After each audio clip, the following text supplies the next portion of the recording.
You need a home. My daughter needs someone to call Mom, the lonely billionaire said to the shivering black maid sitting on the frozen bench. Amara Johnson sat hunched beneath the flickering shelter light at the corner of 7th Avenue, her body trembling in waves she could no longer control. Fever heat burned behind her eyes, clashing cruelly with the cold gnawing at her bones. Her gray work uniform showed beneath a thin, threadbare coat, her hands bare, swollen, red were shoved deep into her sleeves. A few hours earlier, she hadn't been here. She had been on her knees scrubbing a marble floor in a brownstone that smelled of bleach and old money, her head spinning, sweat soaking her collar despite the cold. She had told him she was sick. She had whispered it at first, then said it louder when her knees buckled. I have a fever. Sir, I just need a short break. Destin, her employer hadn't looked up from his phone. You people always have excuses. Now, she kept working. Each movement sent a pulse of pain through her skull. When she slowed, he noticed. When she asked if she could finish the remaining rooms in the morning, he laughed. You'll finish tonight, or you won't be paid. I go. By the time she wiped the last counter, her vision blurred. She reached for the envelope with her wages. He snatched it back. I'm docking you for poor performance. 2. She begged then, quietly at first.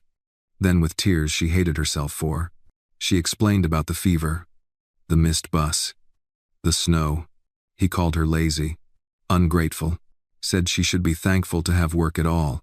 When she didn't move fast enough to leave, he grabbed the nearest object, a glass paperweight, and hurled it across the room.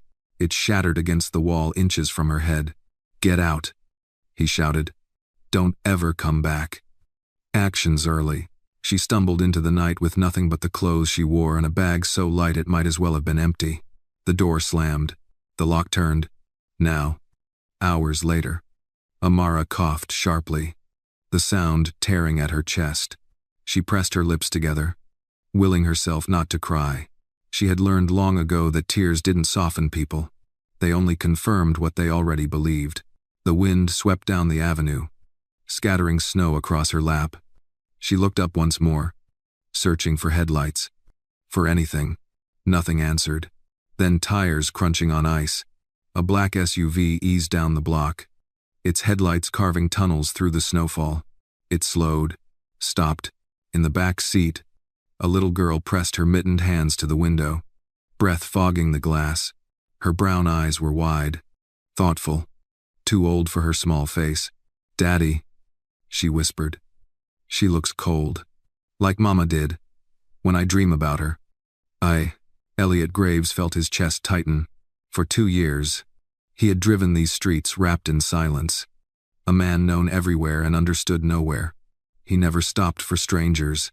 He did now. He stepped out of the car, the cold biting instantly through his coat. From the back seat, he retrieved a navy cashmere scarf, soft, worn, still faintly scented with lavender. He crossed the street and gently draped it around the woman's shoulders. At least keep warm, he said quietly. Amara flinched, then looked up, startled. Snow clung to her lashes. Her voice came out thin. I'm fine. Just waiting for the next bus. There isn't one, Elliot replied. Not tonight. Well, I'll manage. Have applies to plies. A violent cough bent her forward, and then she noticed the child in the back seat, watching her with open, earnest concern. That decided it. Let me give you a ride, Elliot said. You can't sit out here all night. Mark, she hesitated, habit, pride, fear all tangling together, but finally nodded. Just to the main station. To Asian. The warmth inside the SUV stung her frozen skin. Chloe smiled shyly. Hi. BK. Hi, Amara answered, managing a small smile of her own. For a moment, only the wipers spoke. Then Chloe reached forward, offering a pink hair tie from her wrist. You can fix my ponytail. It's messy. Tech. Amara chuckled softly and gathered the child's curls with careful hands. Chloe didn't pull away. Elliot watched in the mirror, his throat tightening. His daughter hadn't let anyone touch her hair since her mother died. I was going to drop you at a hotel, he said slowly. But you said you don't have a home. Easy. Amara stiffened. He chose his next words carefully. You need a home. And my daughter, she needs someone to call mom. We're consistent tension, undo. The silence that followed was thick, fragile. Amara searched his face for mockery, for pity, for anything false. There was only tired honesty. Before she could answer, Chloe leaned forward, clutching her teddy bear. Please stay, she whispered. Just for my bedtime story. And snow pressed against the windows. Amara pulled the scarf closer, feeling its warmth sink into her shoulders. Okay, she murmured. Just for tonight. The house was tall and modern. All glass and stone. Beautiful. Empty. Inside, there were no photos. No scattered toys. No signs of laughter. Only quiet and space. This place feels too quiet, Amara said softly. It has been, Elliot replied, since she passed. A possum. Away. Chloe tugged Amara's hand. I'll show you my room. Amara followed. Heart heavy. Steps light. She read the story of the snow fox, brushed Chloe's hair, felt the child relax against her. When Chloe fell asleep, Amara sat still for a moment, fingers resting gently on the blanket. She had been humiliated, cast out, left in the cold. And yet, here unexpectedly warmth had found her, not as rescue, not as charity, but as the quiet beginning of something she didn't yet dare to name. If this story touched you, leave a like and tell us where you're watching from. Maybe someone nearby is watching with you right now. The guest room was tucked away at the end of the second-floor hallway, quiet and small, warmed by a gentle hum from the electric fireplace near the window. A thick quilt had been laid neatly across the bed. An old armchair sat beside a modest nightstand. On it, a steaming mug of cocoa waited. Real cocoa, rich, dark, and fragrant. Next to it lay a folded note in crisp handwriting. Thank you for staying. Even for just tonight. Amara stood at the doorway for a long moment, the heat from the room brushing against her cold skin. The fever still simmered in the back of her head, dull but persistent. Her throat was raw, and her muscles ached from overuse and cold. But something deeper stirred inside her, something she hadn't allowed herself to feel in a long time. Seen. She sat down slowly in the armchair, pulling the quilt across her lap. Her hands, still aching, cradled the mug. The cocoa warmed her from the inside out, melting something frozen beneath the surface. The fire flickered gently. She glanced around. The room was modest. Yes, but nothing about it felt temporary. No harsh fluorescence. No bleach-stained floors. No clipped voices demanding more work for less pay. Here, there was softness, and a kind of silence that didn't hurt. She closed her eyes for a moment, letting her guard drop. Just for tonight. Somewhere down the hall, a floorboard creaked. Perhaps Chloe, perhaps Elliot checking on his daughter. It was the kind of sound that didn't set off alarms. It was just a house breathing. In the early morning hours, Amara woke to the faint smell of coffee. She stretched cautiously, muscles stiff from the cold she'd endured the day before. Her fever had lessened. Or perhaps it was just that she wasn't shivering anymore. The scarf Elliot had given her was still wrapped around her shoulders, its softness a reminder that not every moment in her life had to be survived. Downstairs, she found the kitchen already lit by soft, golden under-cabinet lights. The countertops were clean, everything in place, pristine, organized. There was no clutter, no spills, no noise. It felt like a model home more than a place people lived in. Elliot stood by the stove, pouring water into a kettle. He wore a gray sweater over a white shirt, sleeves rolled up to the elbows. The man didn't look like a billionaire. He looked like a father trying not to fall apart. He turned as she stepped in. Morning, Regnos. Good morning, she replied, her voice husky. I hope the room was okay. 18. It was. She searched for the right word. Kind. 80. He smiled faintly. That's good to hear. Away. Chloe came bounding into the kitchen, her feet clad in fuzzy socks shaped like bears. She carried a drawing in one hand, and her hair was sticking out in 5 directions. Amara instinctively reached for the hairbrush on the counter. "Mind if I help with this situation?" Chloe grinned. "Please. Daddy's ponytails are lopsided." "Oh," Elliot raised an eyebrow. "They have character." "It is very lugs." Amara chuckled softly, gently brushing Chloe's curls and tying them back with the same pink scrunchie from the night before. The girl leaned into her touch without hesitation. Elliot noticed. "Again, I was going to offer you a ride to the train station," he said carefully. "But, if you're between places, there's room here. The guest room can be yours for a while. It's quiet, and Chloe clearly likes having you around." "AT2000. Amara paused, hands still in Chloe's hair. "Are you offering me a job?" He hesitated. "Not exactly. Not yet. Just space. And maybe a bit of structure." Chloe hasn't laughed like this in months. "Become stelled." She straightened, her back stiffening. "I'm not looking for pity.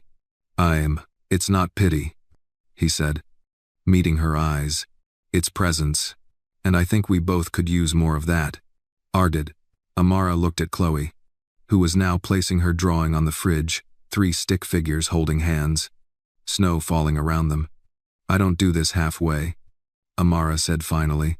"If I stay, I'm present. I care. I'm comin' today." Elliot nodded. "That's all I ask. It's Seema." Later that morning, Amara made scrambled eggs the way her grandmother had taught her slow, with butter and a dash of milk. Chloe sat at the counter, swinging her legs and humming softly, still wearing her bare socks. She asked questions between bites. "Where did you grow up?"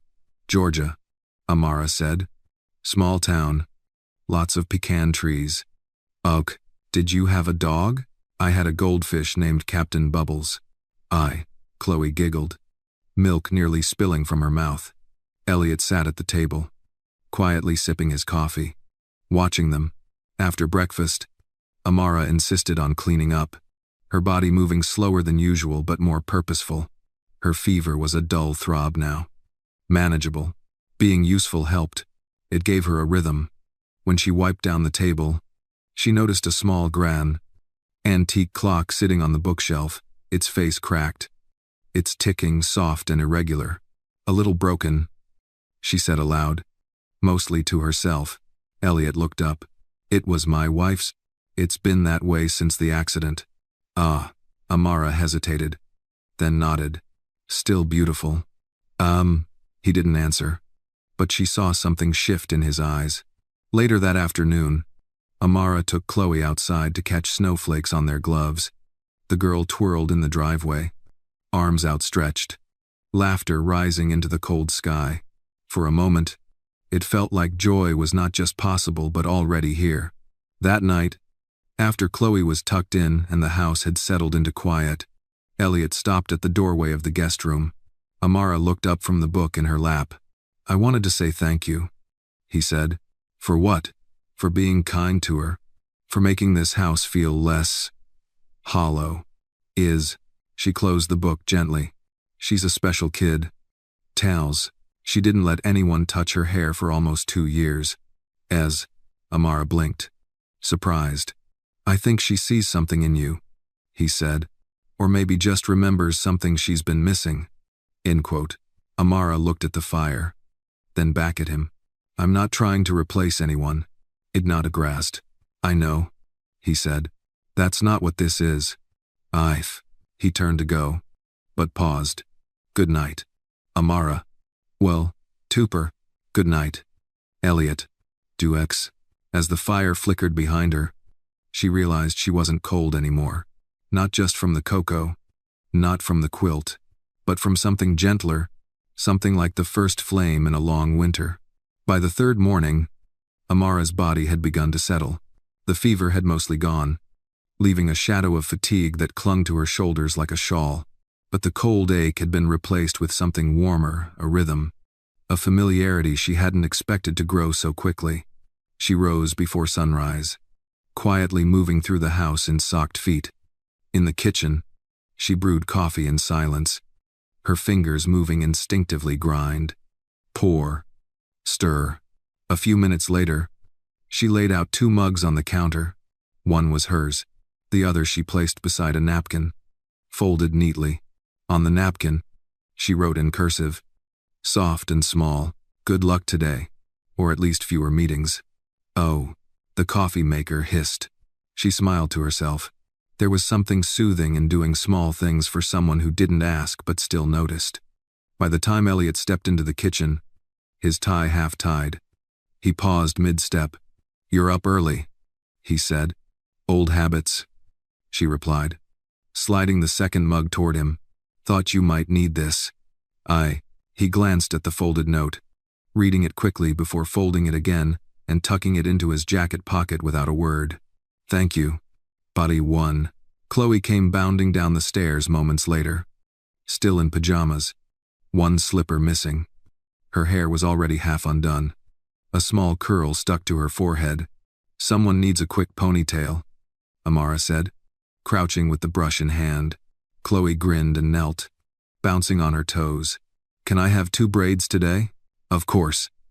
Creasing, Elliot watched, quietly sipping his coffee, as Amara worked through Chloe's hair with ease, humming a soft gospel tune under her breath. By the time Chloe was dressed, fed, and ready for school, Elliot checked his watch. "I can drop her off this morning." "I knowed. I'll walk her out," Amara offered, grabbing Chloe's red coat from the rack. Chloe wrapped her arms around Amara's waist before skipping toward the car. Elliot hesitated before unlocking the door. "She's been lighter lately," he said. Amara nodded. "Children know when the air in a house changes." Men. He met her eyes. "So do adults." With that, he opened the car door, helped Chloe in, and drove off. The house fell quiet again. Amara returned inside, took the last sip of her coffee, and looked out the tall kitchen windows. Snow had started again, gentle flakes drifting across the gray sky, like tiny messages from somewhere softer than this world. She found herself walking the halls, taking slow steps past rooms she hadn't entered. The place was beautiful, but there was something missing, a heartbeat, a softness. No photos, no music, no clutter. The home of a man still frozen in grief. She passed a closed door and paused. Her hand hovered, then fell away. "Not mine to open," she reminded herself. Instead, she spent the next hour cleaning the guest bathroom and folding the fresh laundry that the housekeeper had left in a basket. She didn't have to. Elliot hadn't asked, but it felt right, like a small exchange for the warmth she'd been given. Later that day, she walked down the street to the corner bodega. The snow had slowed. She picked up a few things: her own toothpaste, a new brush for Chloe with pink bristles, and some lemons for tea. As she counted change at the register, the old man behind the counter gave her a curious glance. "You the new help up at the Graves place?" he asked. Amara froze. She looked up. "I'm just staying for a bit." "Oh, he nodded slowly. "That little girl's been through a lot. Sweet kid. We have to do that, Amara offered a soft smile and took her bag. As she walked back, wind tugging gently at her coat, she thought about the way people reduced others to roles. Help, guest, nanny. No one ever asked what someone was before the storm hit. That night, Elliot came home later than usual. Chloe was already in her pajamas, sitting on the couch beside Amara with a book on her lap. Amara looked up when he entered. "Long day?" she asked. "The kind that never ends," he replied, hanging his coat on the rack. Chloe perked up. "Daddy, look what we made." She held up a plate slightly burnt cookies, some shaped like stars, others like lopsided hearts. Powdered sugar dusted the coffee table, the floor, and a bit of Amara's sleeve. Elliot raised an eyebrow. "Baking? Therapy," Amara said with a tired grin. She picked the music. 80 seconds, Motown. "We walked to." Chloe nodded proudly. "We danced." "Too," Elliot chuckled softly, the sound unfamiliar but welcome. "I haven't heard that kind of joy in this house in a long time." Was noted. He sat on the edge of the couch, picking up one of the cookies. "Star or heart?" Heart, Chloe said. He bit into it, then made a face. You sure this wasn't meant to be a rock? Chloe giggled and tackled him with a hug. Later, after Chloe had fallen asleep with her bear clutched tight and crumbs on her pillowcase, Amara stepped out of her room and found Elliot standing in the dimly lit hallway, staring at nothing. She asked me tonight if you'd be reading her a bedtime story again, he said quietly. I will. Do hi, he nodded. There was a pause before he added. She also asked if you were going to stay forever. Amara folded her arms. And what did you say? I told her. That's not something grown-ups always know. I do. She looked at him. That's honest. Minister. But I also told her, he added, that sometimes the people who show up in the middle of a storm are the ones who were meant to stay all along. Amara didn't reply. Instead, she glanced toward the window where snow had begun to fall again. You ever grow anything? He asked suddenly. Excuse me? Like a garden. Plants. To goddess. She smiled faintly. Not really. I grew up where soil was mostly clay and hope. I'd go. My wife, she tried every spring. Never could keep anything alive past July. Oh, Amara looked at him. Some seeds still take root, just need the right ground. With Constance, their eyes met. He looked away first. Good night. Amara. Good night. Elliot. We have tours, Avon. As she stepped back into her room, she noticed Chloe's drawing now pinned to the corner of the fridge, a new one. This time, the 3 stick figures were holding hands beneath a sun instead of snow. There was a 4th figure drawn beside them, smaller, off to the side, not touching yet. Amara stared at it for a long time. A seed had been planted, and though snow still covered the world outside, something was beginning to grow. The next morning began the same way. Quiet, dark, and still, but the silence no longer felt hollow, it felt expectant, like a pause before a familiar tune resumed. Amara rose early, her feet guiding her through the soft-lit kitchen in that new rhythm she'd begun to know by heart. She brewed the coffee slowly, deliberately, savoring the ritual. She still wasn't sure what to call this space in her life. A job? A refuge? A detour? But whatever it was, it carried its own fragile peace. The napkin today read, "One breath at a time. That's how all storms pass." Is the monaded. She folded it neatly and placed it beside Elliot's cup. Then she started breakfast, nothing fancy. Just scrambled eggs, sourdough toast, and a side of blueberries for Chloe, who insisted they made her think faster. Oh, Gran, as if summoned. Chloe's small footsteps came pattering down the stairs, her curls half sleepy, wearing a mismatched pajama set with stars on top and bunnies on the bottom. Morning, baby, Amara said softly. Chloe rubbed her eyes. Is it Saturday? It's Tuesday. The sand, Chloe sighed. So no cartoons? Maybe just one episode if we finish braiding your hair and eat breakfast in 10 minutes. INT. The child grinned and nodded. Amara guided her onto the stool and gently began brushing the sleep from her hair with careful fingers. Chloe leaned into the touch, humming the same melody Amara had been singing the day before, a quiet joy. At 7:40, Elliot walked in. He was freshly shaved, suit crisp, though a sliver of tired still clung to the corners of his eyes. He noticed the napkin. He read it. Then, for the first time, he smiled before taking his first sip. Amara didn't look directly at him but caught the moment in her periphery. The house, like him, was beginning to soften. Later that morning, with Chloe at school and Elliot gone to the office, Amara walked the long upstairs hallway again. This time, she stopped at the room with the closed door. She didn't open it, but she stood there for a long time. Instead, she turned and went downstairs, pulled out a fresh vase from under the sink, and filled it with water. Then she stepped out into the snow-covered garden behind the house, plucked a few surviving winter berries, and arranged them in the vase. Small color. She placed the vase on the hallway table beneath the framed black and white photo of the Brooklyn Bridge, one of the only personal touches she'd seen in the house. Maybe this place needed more of them. She spent the rest of the day reorganizing the pantry, tossing out expired jars, and gently folding all of Chloe's little laundry piles that had been forgotten in a corner of the laundry room. There was something comforting in the rhythm of care. In the afternoon, a package arrived, Chloe's new snow boots. Amara opened the box, checked the size, then left it on the girl's bed with a little note, "For your next snow day adventure." A2. That evening, Elliot came home early. It was just after dusk. He walked in with 2 bags of groceries, an unexpected gesture. "I thought maybe we could cook dinner together." Israbayad. Amara blinked. "You cook?" "I follow instructions well." "Way," she smirked. "That's not the same thing." "I."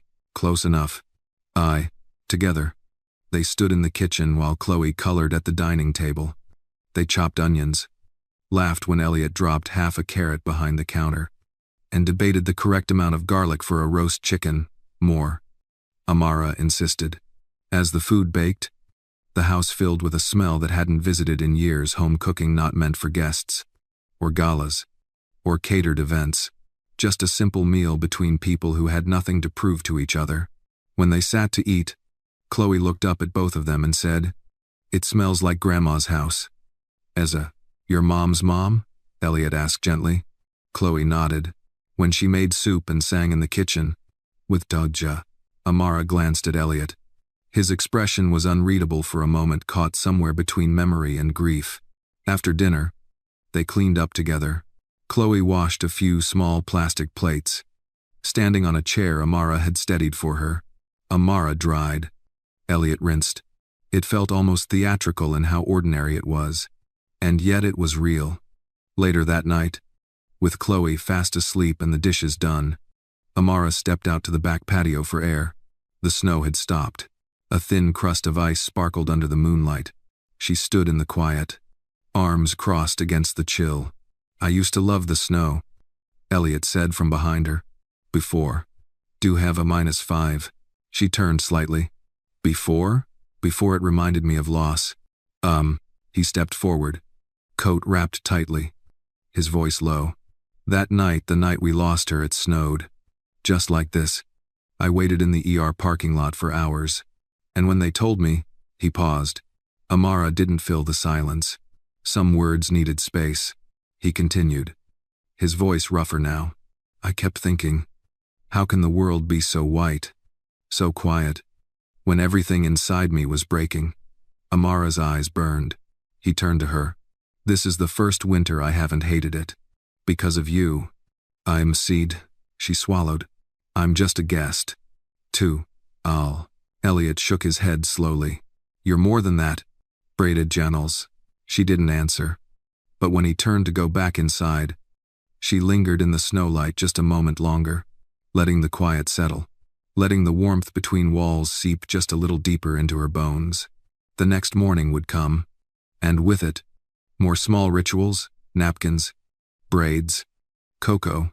But for now, under the silver hush of midnight, something unspoken but certain had taken root between them. It was Saturday. No alarms. No rushing out the door.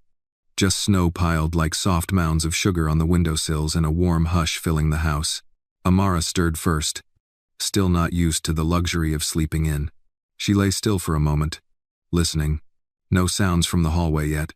The kind of silence that didn't scream loneliness, but gently invited her to breathe. She pulled herself from the quilted bed, wrapping Elliot's late wife's scarf around her shoulders without thinking. It smelled faintly of lavender still, like a memory refusing to leave completely. Downstairs, she boiled water for cocoa instead of coffee, the early light filtering in through the kitchen windows like pale gold. She opened the cupboards and found the ingredients Chloe had chosen last week: flour, chocolate chips, and a small bag of rainbow sprinkles hidden in the back. She smiled. By the time Elliot entered the kitchen, barefoot in joggers and a plain navy sweatshirt, Amara already had flour on her cheek and 2 mixing bowls on the counter. "You're up early," he said, voice still laced with sleep. "It's Saturday. That means cookie morning," Amara replied. "Or so I was told." Together, Elliot raised an eyebrow. "Chloe's tradition? Apparently. And I'm not one to ruin a good thing." She handed him a spoon, You mix. I'll supervise. If you well to see isn't no. Shouldn't it be the other way around? Amara gave him a look. Last time you diced carrots? One tried to escape into the vent. Two. He grinned, actually grinned and stirred without protest. Minutes later, Chloe appeared in the doorway. Arms stretched overhead, yawning in exaggerated fashion. Her curls were tangled, and she wore a nightgown covered in cartoon planets. What smells like Saturday? She asked. Your sous chef is underperforming, Amara said, gesturing toward Elliot, who was elbow-deep in dough. Chloe giggled and ran to grab her apron, the one with glitter handprints from preschool still stained across the front. The next hour passed like a scene from someone else's life. Chloe added too many sprinkles. Elliot broke 2 eggs into the same bowl and got shell everywhere. Amara dropped a spoon, sending flour puffing into the air like smoke. They all laughed real laughter, not the polite kind saved for strangers. It was Chloe who said it. Halfway through her 3rd cookie, powdered sugar on her nose. This is the happiest day since forever. I had seasons and seedings of the matter 5. The words hung in the air, light and heavy at the same time. Amara's smile softened. Elliot didn't say anything, but his hand resting near Chloe's on the table moved just slightly closer. After lunch, Chloe asked Amara to come build a fort in the living room. Daddy's forts always collapse, she whispered. Amara obliged. With sheets from the linen closet and pillows from every couch in the house, they built a castle that spanned the length of the room. Inside, Chloe placed her flashlight, 3 picture books, and the bear she still slept with. Elliot passed by with a cup of coffee, paused, and took in the scene. Looks stable. Techless offers and tariff you do as not oxes in this. Better than your attempts, Amara teased. I resent that. D's. Truth doesn't need permission. I pre-did. He shook his head, but a chuckle escaped as he moved on. Inside the fort, Amara and Chloe curled up and read The Snowy Day. The little girl hung on every word, then asked, Can you read it again? Of course. I grabbed it. Midway through the 2nd reading, Chloe fell asleep. Her small body curled against Amara's side. Amara didn't move, not even when her leg went numb. She simply lay there, one arm cradling the child, who had without warning found a space inside her heart.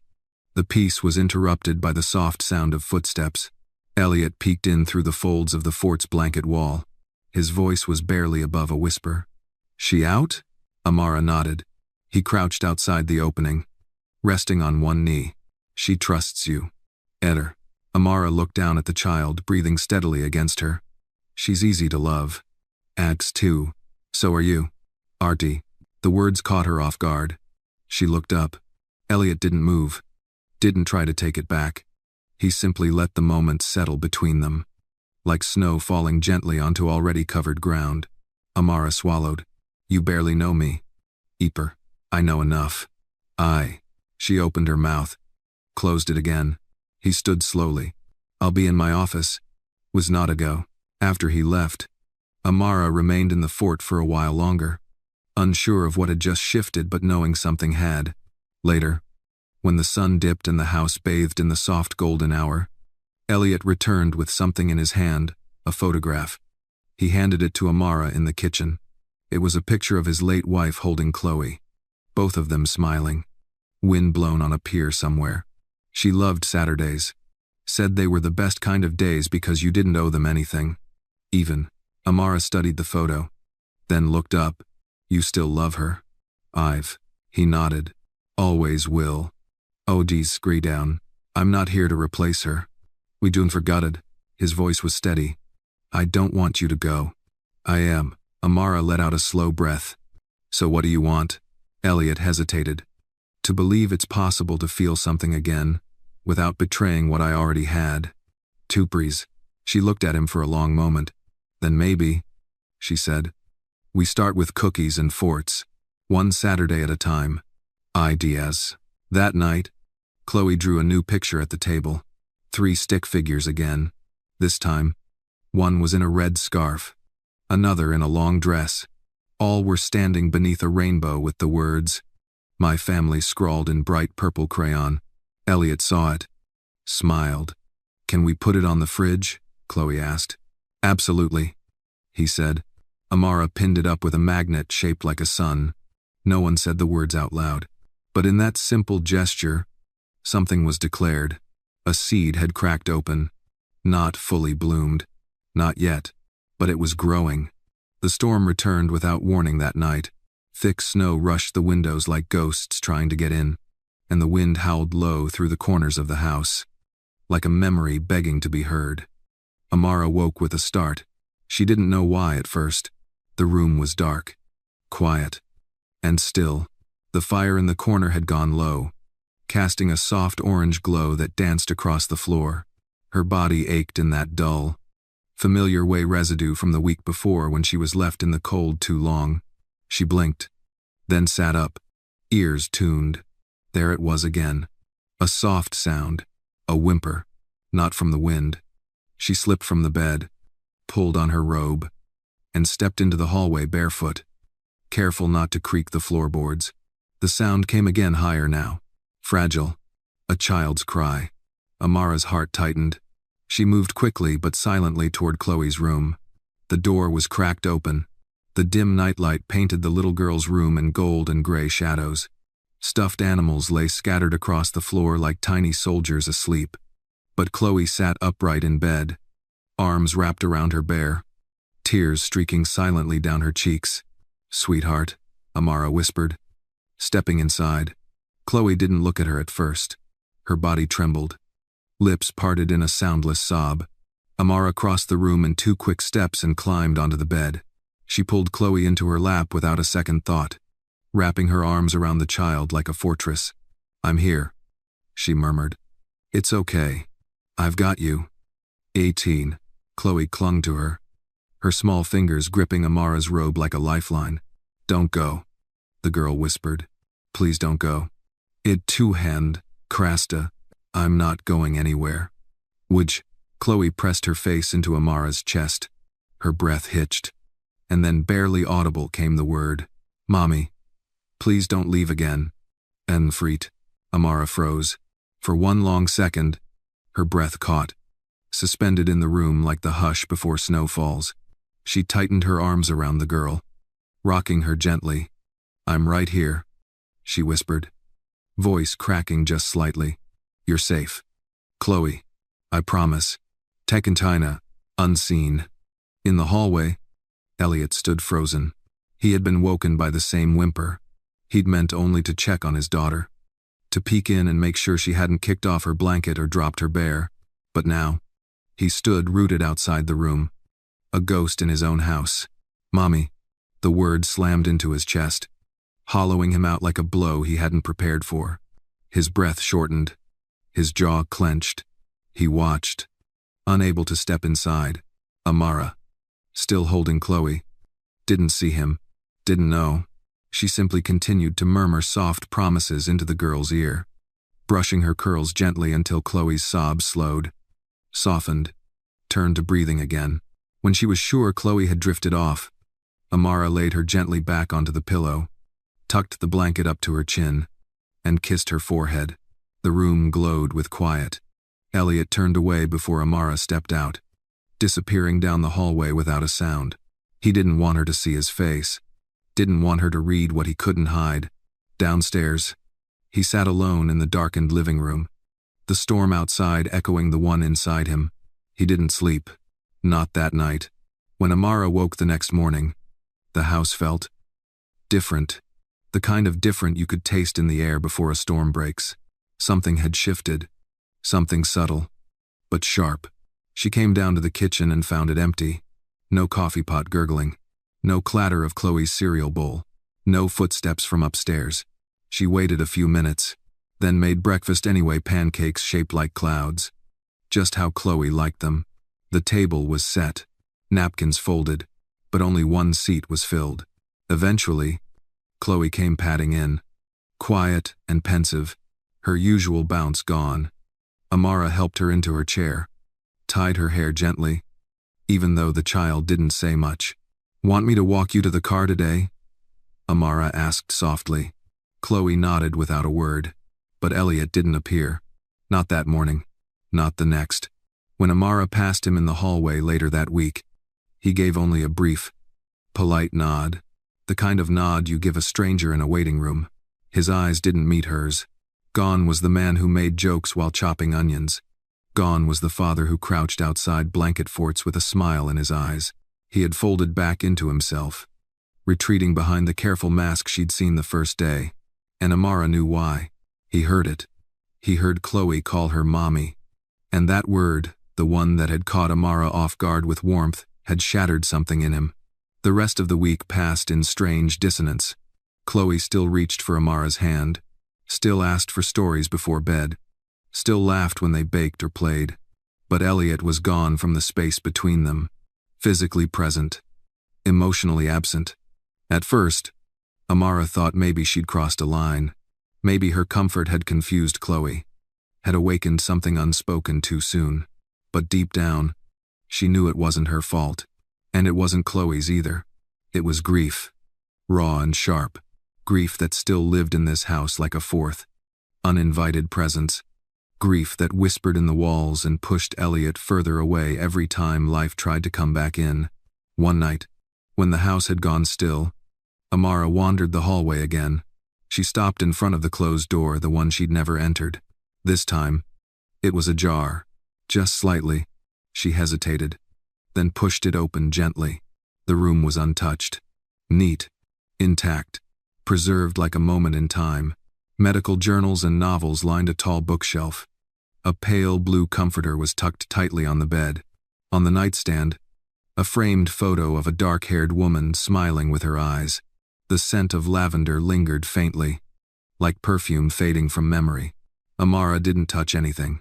She just stood there, breathing. And somewhere down the hallway, Elliot's voice came low and quiet. "You found it." "I."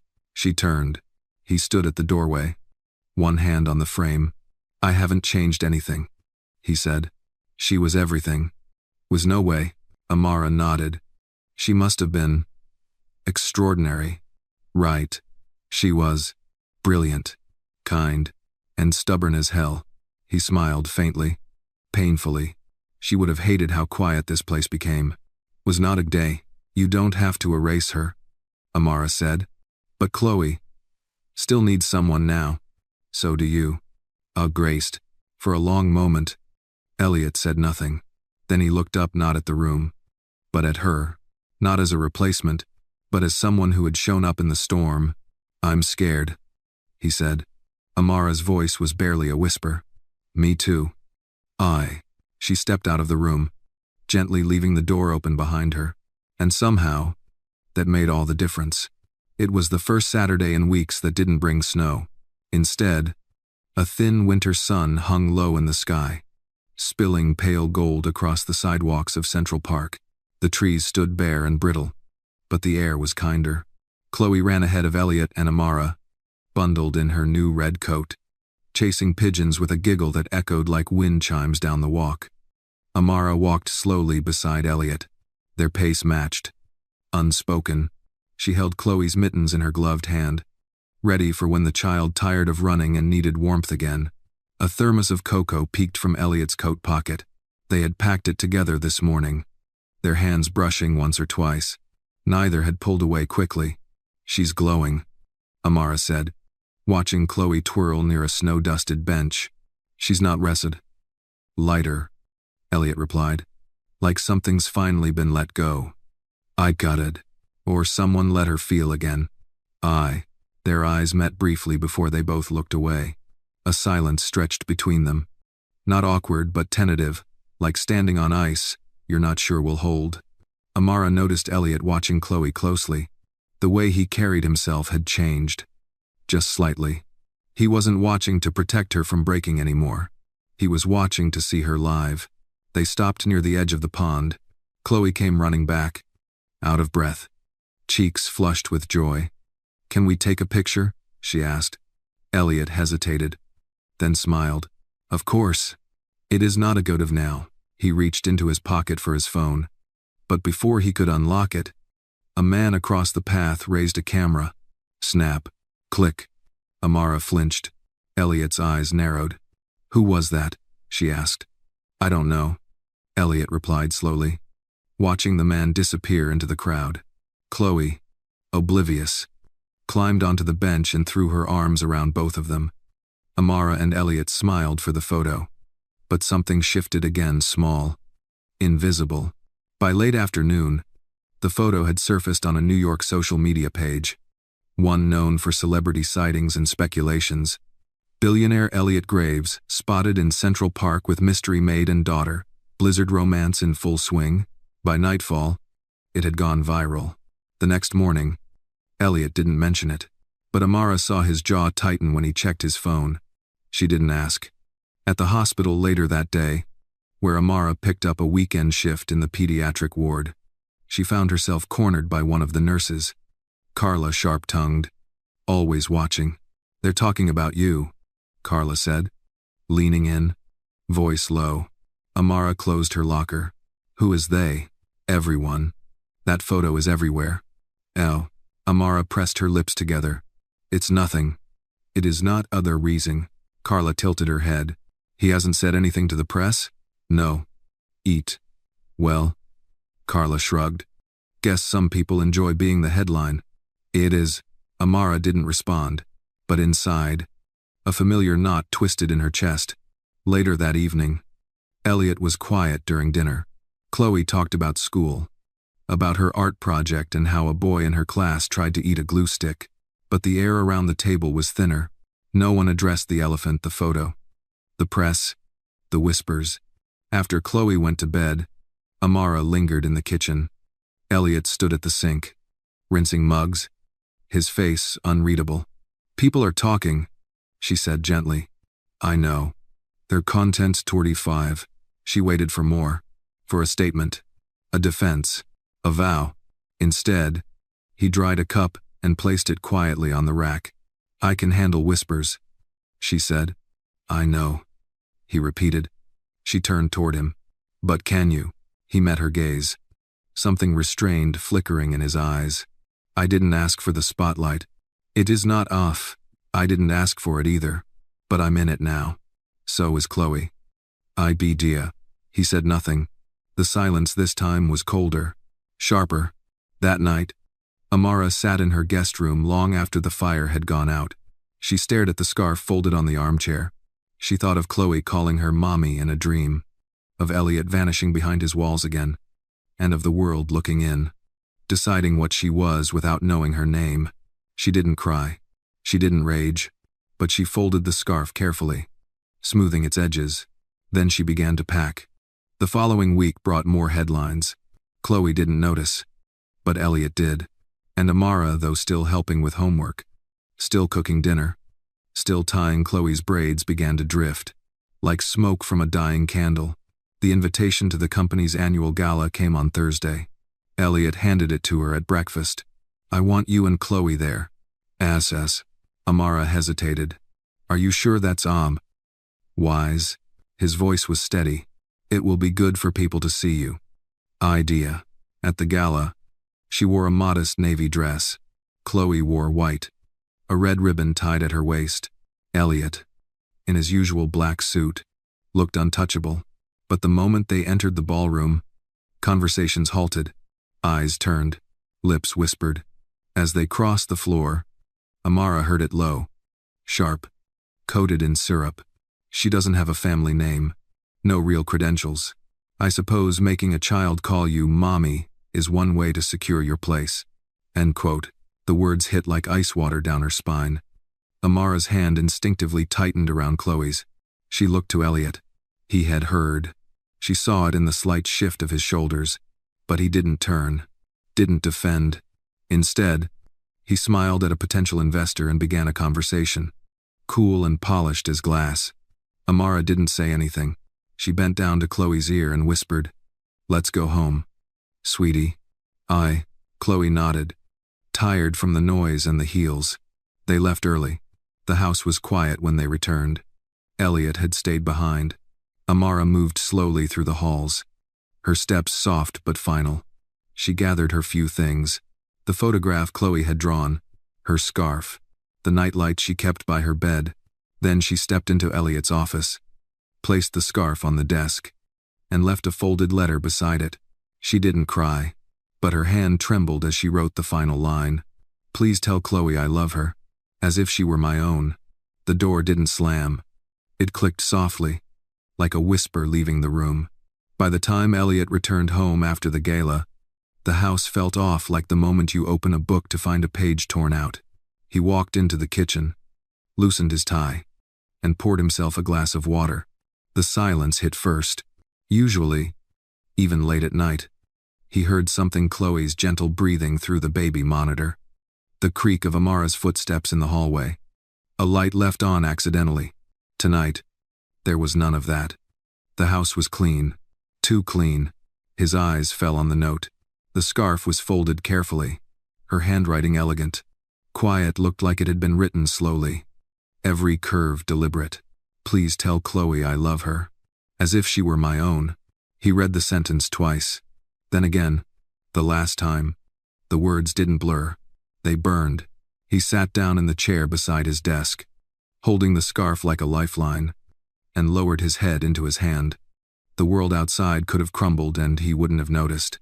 The weight of the week, the whispers, the photographs, the silence, all of it crashed down in that single, final moment. She was gone. Upstairs, Chloe stirred. Elliot rose slowly and climbed the stairs, each step heavier than the last. When he opened her bedroom door, she was sitting up, rubbing her eyes. "Daddy?" she whispered. "I'm here." "Is Mother?" She looked past him. "Where's Amara?" He hesitated. She had to leave. When to place this, Chloe frowned, a small line forming between her brows. Why? She didn't say much. Just that. It was time. It is 9. Tears sprang to Chloe's eyes without warning. She clutched her bear tightly. But she said she was staying. She said she was my family. Or cries Idian. Elliot sat on the edge of her bed. "I know. We're devinated." She lied. "Is not." "No. Baby." She didn't lie. His voice broke on the last word. Chloe shook her head. "Crawling under the covers. I want her back." A.T. Elliot didn't have an answer. Instead, he reached forward and held his daughter close, letting her cry against his chest while guilt soaked into every part of him. He had failed again.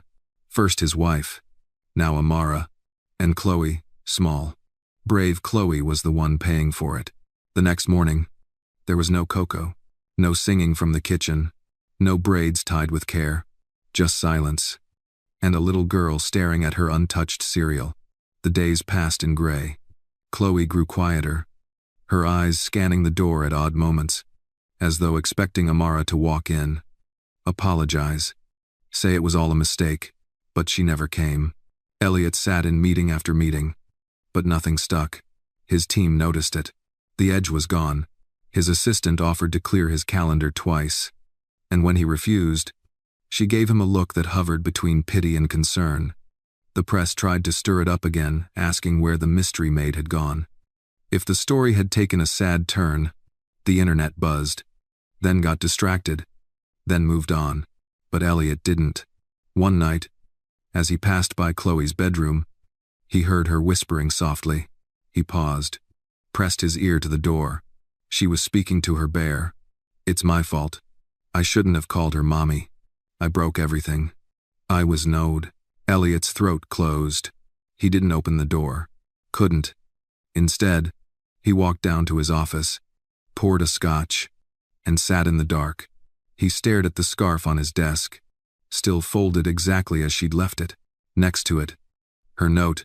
He hadn't moved either since she left. He unfolded the letter again, reading the entire page. He hadn't before. He hadn't wanted to feel the full weight of her words. But now he read it line by line. "I never came here expecting to find a home. I just needed shelter, a place to rest. But what I found was a child who taught me how to laugh again, and a man who, without knowing, reminded me how much love I still had to give. But I can't be somewhere I'm hidden. I've spent too many years shrinking myself in rooms that couldn't hold my truth. I won't do it again, not for fear, not for whispers, not for comfort. Tell Chloe I will always be her safe place, even if I'm far away. And, Elliot, please don't wait until the next storm to realize the house is warmest when you're not alone. He closed his eyes, and for the first time in a very long time, Elliot Graves wept. Not the quiet kind of grief he'd been mastering for years, but the kind that came from love lost. From realizing too late that he'd let the best thing walk out the door because he hadn't known how to hold it. The next morning, he packed Chloe's lunch, tied her coat, and drove her to school himself. On the way, she was quiet, holding her bear in her lap. Before she stepped out of the car, he touched her hand. Would you want to see Amara again? Chloe turned to him slowly, eyes wide. More than anything. These times, Elliot nodded. Then I'm going to fix this. I don't know how yet, but I will. It's Dawn's bat. She didn't smile, but she leaned forward and kissed his cheek before stepping out. That night, Elliot sat at his desk with her scarf wrapped around his hand and a name written on a yellow legal pad. Amara Dorsey. He had no address, no phone number, no idea where she'd gone, but he'd built his empire on solving impossible problems, and he wasn't about to let this be the one he gave up on. Not now. The following Monday, Elliot didn't go into the office. Instead, he sat in front of the large oak desk in his study, a steaming cup of black coffee growing cold beside him, and every bit of energy focused on one task, finding Amara. The house was still. Chloe had been dropped off at school, her mood a little brighter after their brief conversation. Hope flickered in her eyes. Elliot had promised her something, and for the first time in months, he intended to follow through with a vow that had nothing to do with finance, meetings, or shareholders. He started with the obvious, the agency that had first sent Amara, a quick call, a few business references, and within 15 minutes, he had someone on the phone.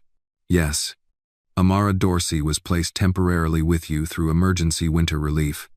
The woman on the line confirmed, but she wasn't registered long-term, just a temp support role. Would self mean as? Elliot leaned forward. Do you have an address? Contact number? I'm afraid we can't release that information without her consent. I'm Adji. He exhaled.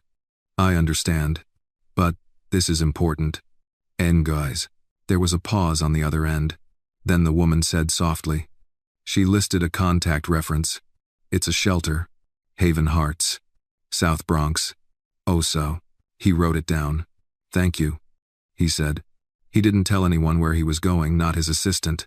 Not the nanny covering Chloe's after-school hours. Not even his driver. He wanted to do this alone. The car ride to the South Bronx was long and quiet. As buildings blurred past the window, Elliot found himself rehearsing what he would say if he saw her. I'm sorry.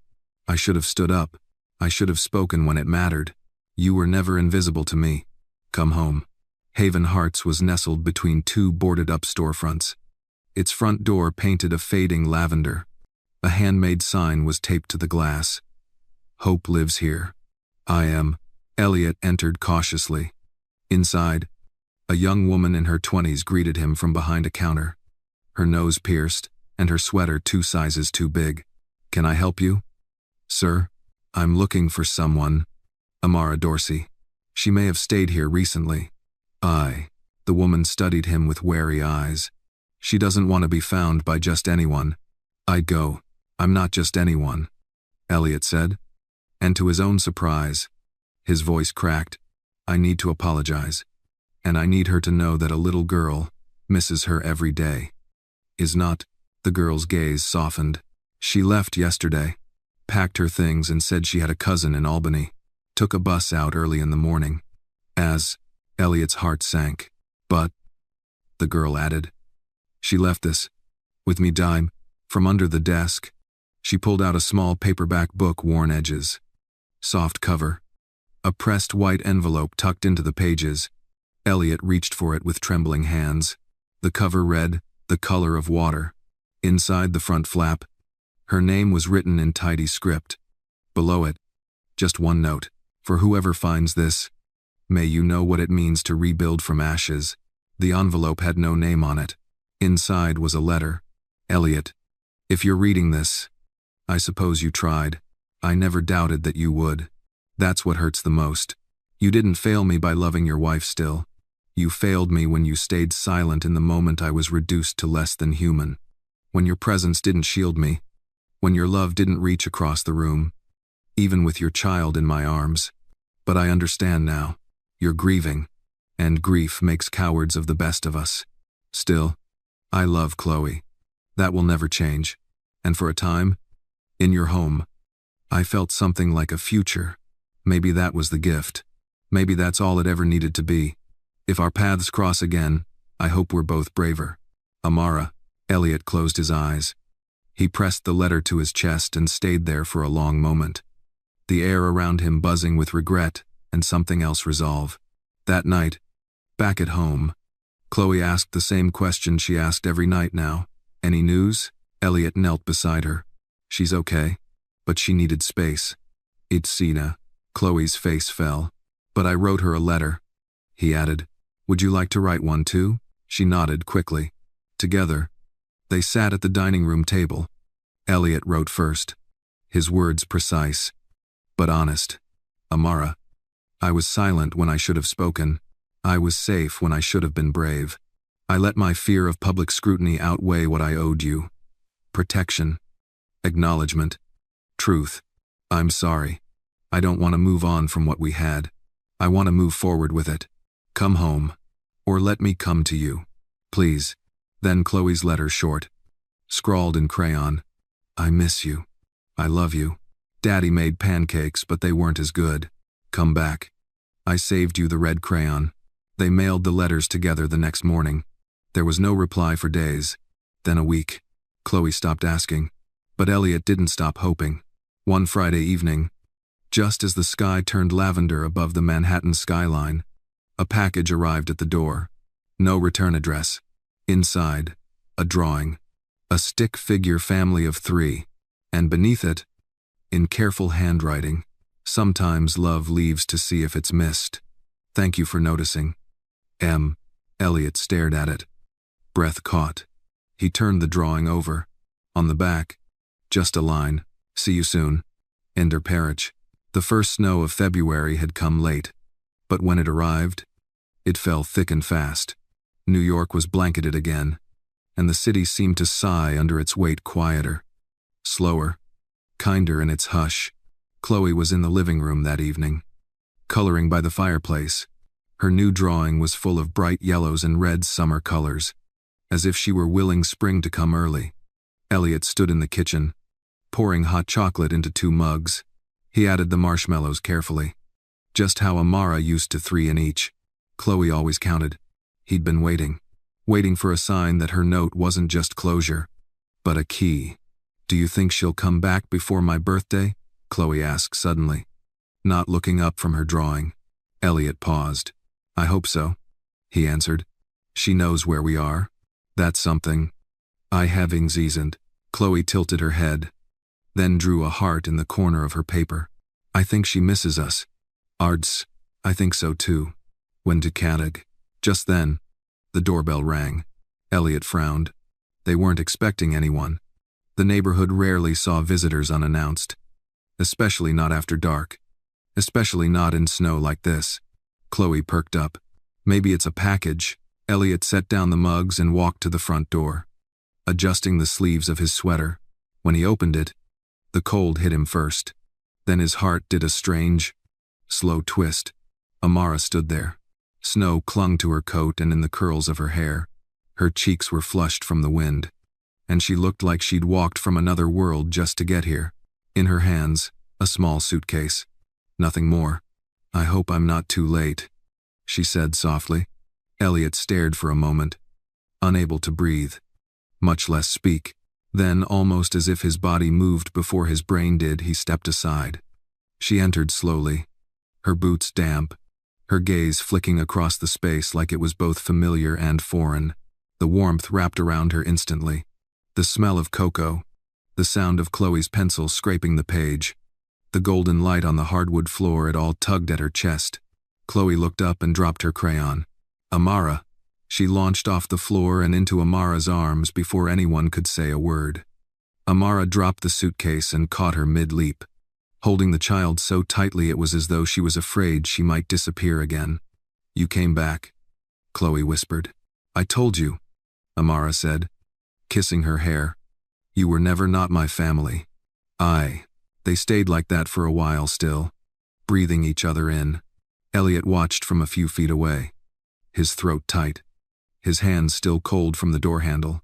Eventually, Chloe pulled back and looked at both of them with wide eyes. "Do you want cocoa? Daddy made it, but it's okay." "Arthur," Amara smiled through tears. "I'd love some IMCM." Chloe grabbed her hand and pulled her toward the kitchen like nothing had changed. Like time had folded and erased the ache. Elliot followed slowly. They sat at the counter, Amara on one stool, Chloe beside her, Elliot across. The mugs were warm, the silence tender. Finally, Amara looked at him. "I wasn't sure if I could come back," she said. "Not without feeling like I was asking for something that wasn't mine." "Adias." Elliot met her gaze. "It was always yours. I do under. I needed to know you'd say it out loud. That you'd stand up. Not just beside me, but for me. I'm Andri. I failed once," he admitted. "I won't do it again." He pulled something from his pocket. A velvet pouch. He placed it on the counter, carefully sliding it toward her. She hesitated before opening it. Inside, a simple, gold pendant, oval-shaped, engraved with a single word on the back. "Home. It's not a gift," he said. "It's a promise that this house, this life, isn't complete without you. It is next tune." Amara touched the pendant, running her thumb across the engraved letters. Her lips parted, but no words came. Then Chloe reached out, placing her small hand on Amara's. "Please don't leave again," she said. "I won't," Amara whispered. "Not unless you push me out with a broom." "Tour did," Chloe giggled, and Elliot let out the breath he'd been holding for weeks. That night, they sat in the living room together, Amara curled on one side of the couch with Chloe nestled against her, Elliot on the other side, legs stretched toward the fire. Chloe fell asleep first. Elliot looked over the top of her head and caught Amara's eyes. "I don't want to take things too fast," he said, "but I do want to ask you something." "We no do." "Okay." End quote. "Would you stay?" She arched an eyebrow. "Like, forever stay?" "Maybe not forever right now," he said, voice soft. "But long enough for Chloe to stop drawing stick figures, long enough for us to build something real at us." Amara nodded slowly. "Yeah," she said. "I think I can stay for that." Later, when he walked her to the guest room, the same one she'd once packed up in silence, they stood outside the door for a long beat. He touched her hand. "I meant what I said in that letter. About wanting to move forward, not move on." "I man it. I know," she replied. "And for what it's worth, I'm not here to rewrite what you had before." "Everyone," Elliot nodded. "But we can write something new." "Aiding," she smiled. "We already started." "I think that's dated." Sunlight broke through the curtains like an old friend. For the first time in weeks, the Graves house did not wake in silence. Instead, laughter rang down the hallway. Soft footsteps padded against the floors, and the scent of warm cinnamon drifted from the kitchen.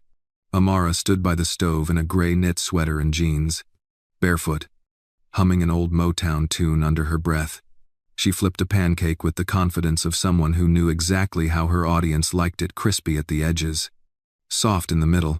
Behind her, Chloe sat on the counter, feet swinging, hair wild from sleep. "I think today's a good day for heart-shaped ones," Chloe said, watching the batter sizzle. "Heart-shaped? Huh?" Amara glanced over her shoulder, grinning. "What's the occasion? You came back. That's like Valentine's Day for real life." "It is actions of Hadaj." Amara paused. Her chest swelled. She leaned over and kissed Chloe's forehead. "Then we'll make heart-shaped pancakes until we run out of love." "Oh," Chloe giggled. "That means a lot of pancakes." "I say." In the doorway, Elliot stood watching. His sleeves were rolled up, a newspaper in one hand, his coffee in the other. He hadn't said anything yet. He didn't need to. The sight before him was everything he'd been trying to hold together and everything he thought he'd lost. When Amara turned and saw him, she smiled, not shy, not cautious, just honest. "You're up late," she teased. "Had a good reason to sleep in." "Andy." Chloe slid off the counter and ran toward him, hugging his waist. "We're making pancakes forever now," he laughed, bending to kiss the top of her head. "Forever's a long time. Kiddo. Is a ride." "Exactly," Chloe said with the authority only a child could summon. Amara handed Elliot a plate, steam curling off the heart-shaped stack like an invitation. They sat together at the kitchen table. No fancy dining room, no stiff posturing, just the three of them, passing syrup and sharing laughter. For once, there was no past trying to climb back in through the windows, only the moment, and the warm, quiet certainty that they were building something worth holding on to. After breakfast, Elliot took Chloe to school. Amara stayed behind, rinsing dishes and wiping the counters. She hummed softly, less like a melody now, more like contentment. When Elliot returned, she was out back, standing by the garden plot that hadn't been touched since fall. She wore his coat, the sleeves too long, her breath visible in the cold. He stepped onto the porch. "What are you thinking?" "That this yard has potential," she said. "A swing, some tulips, maybe tomatoes." "Anne, you planning on staying long enough to harvest tomatoes?" She turned, arching an eyebrow. "You planning on giving me a reason?" He descended the steps slowly, stopping just beside her. "I am," he said. "One honest reason at a time." She studied him, then reached out, brushing a hand along his coat collar. "You're different." So are you." "Overzealous," he hesitated. "I know it's early," he said, "and I know what we had was delicate, but I also know that I've never seen Chloe this alive, or felt this certain. Certain about what?" He looked at her. "That we could be something whole, not perfect, not replacing what was, but whole in our own way." She didn't reply right away. Instead, she reached into her pocket and pulled out the pendant, the one he'd given her. "Home." She pressed it into his hand. "I never wore it," she said. "Not because I didn't want to, but because I was afraid I'd believe it too much." "Our man," Elliot swallowed. She continued. "But now, I'm ready to believe it." "See." He closed his fingers around the pendant and nodded. That night, after Chloe fell asleep to the sound of Amara reading a bedtime story, her voice warm and rhythmic, Elliot poured 2 glasses of wine and waited in the den. Amara joined him, curling into the opposite end of the couch. They didn't talk much. They didn't need to. The fire crackled, low and steady. Outside, the wind had died down. Inside, time moved slowly. Eventually, Elliot broke the silence. "I was thinking of reopening Grace's clinic." Amara looked over, surprised. "The one in Harlem?" He nodded. "She built it from the ground up. It's been closed since." She placed her hand on his. "I think that would be beautiful." "Is not it as done?" He took a breath. "I want you involved. If you'd want to be. You understand people. And you care. And I think you'd help me keep her legacy alive, not as a shadow, but as something new." Amara was quiet for a long moment. Then, with a softness in her voice, she said, "I would love that." With created additions parted, he nodded, relief washing over his features. "And, Elliot? Yeah? I'm not just staying for Chloe, or even just for you. I know, misabetted. I'm staying because, for the first time in a long time, I want something to grow." End quote. She reached for his hand, fingers threading through his, and for the first time in years, he didn't feel like a man trying to survive his past. He felt like someone planting roots. The days that followed settled into a rhythm that felt almost unreal, like waking from a long, harsh dream into a world that was finally warm again. Chloe's mornings were filled with chatter and bright drawings. Her nights ended with Amara's voice humming lullabies into the dark. Elliot, who once spent his evenings buried in spreadsheets and press calls, now found himself leaning into slower moments. Family dinners. Board games on the floor. Stories told in the kitchen over boiling pasta. But peace, like winter light, is often thin and fleeting. It was late on a Wednesday when Elliot's past came knocking wearing perfume and entitlement. Amara was setting the table, Chloe upstairs brushing her teeth. When the doorbell rang, Elliot opened it without checking the camera. Standing in the entryway, dressed in a camel-colored coat and holding a designer handbag like it was a weapon, was Genevieve Langston, one of Grace's closest friends, and a longtime socialite with a stake in New York's elite circles. She didn't wait for an invitation. "I saw the headlines," she said. Stepping inside, Elliot stiffened. "Genevieve, this isn't a good time." "I was knowed." She ignored him and glanced around the foyer, her eyes quickly landing on the scarf, folded neatly on the side table. "Amara's. So it's true," she said coldly. "The maid, she's still here. And well, she has a name," Elliot replied, voice flat. "Yes. Well, names don't buy respectability. Work stand." He stepped between her and the rest of the house. "Why are you here?" Genevieve smiled, sharp and practiced. "I'm trying to help you, Elliot. Whatever this is, it's not going to end well. You've got investors, clients, media eyes on you, and they're all whispering about how far you've fallen since Grace passed." "AD, he bristled. "I didn't fall. I grieved. Regularly. And now you're playing house with a woman whose resume wouldn't get her through the front door at half your events. Do you really think the board won't take action? Or that your daughter won't pay for this in 10 years? Elliot's fists clenched. Before he could respond, Amara's voice came from behind him. "I've heard enough." Everwide. Genevieve turned.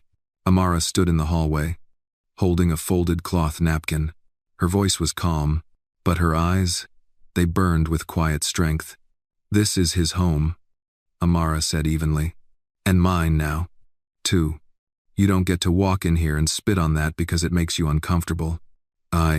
Genevieve scoffed. "You think this little domestic fantasy will protect you from the real world?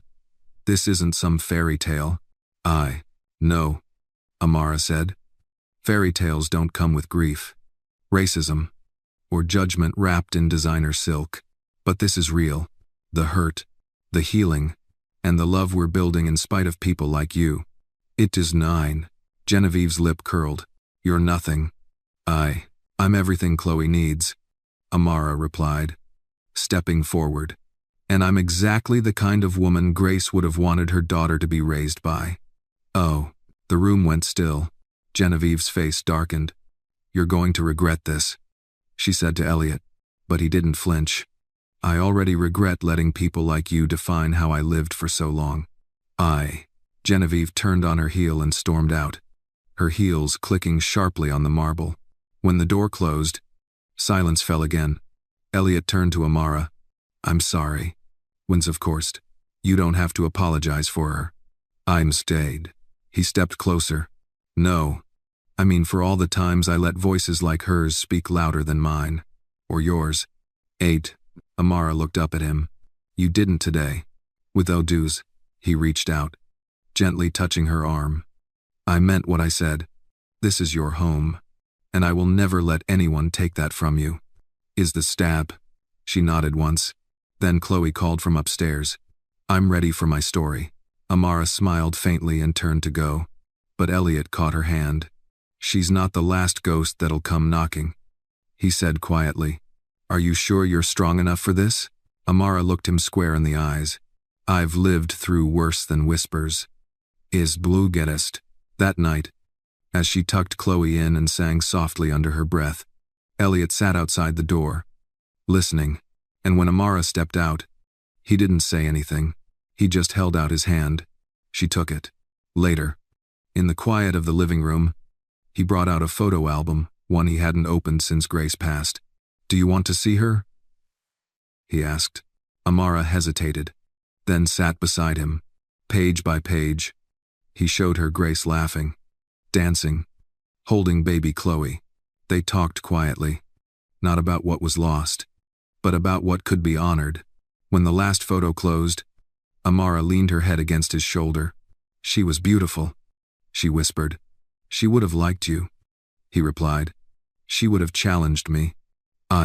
She challenged everyone. To do for a minute, he smiled. Outside, the wind picked up again, but inside the house, the storm had passed. By the time March rolled in, the first green shoots began pushing through the frosted soil in the garden. Amara had started planting despite the lingering cold. She said things needed time underground before they could bloom in the light. Elliot had smiled at that. She wasn't talking about seeds.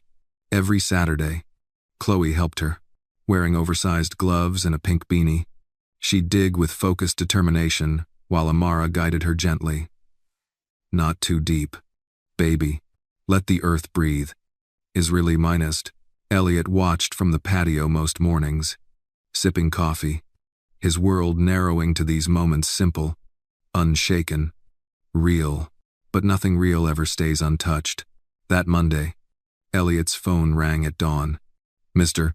Graves, this is Miranda Walker, managing partner from Pentalion Equity Group. We need to speak. He sighed. What's the issue? I'd prefer to say this in person, but there's concern among the board members. Some have received letters, anonymous, raising questions about your personal life, about your choices. Is Natella? He pinched the bridge of his nose. You mean the woman I love? There was a pause.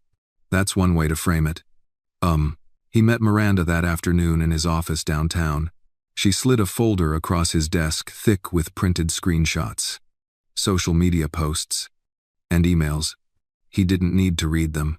He knew the pattern already. Whispers dressed as facts. Fear disguised as concern. Let me be very clear, she said. There's no policy breach, no contract violation, but perception shapes power. You know how these things ripple. I think. Elliot's eyes didn't waver.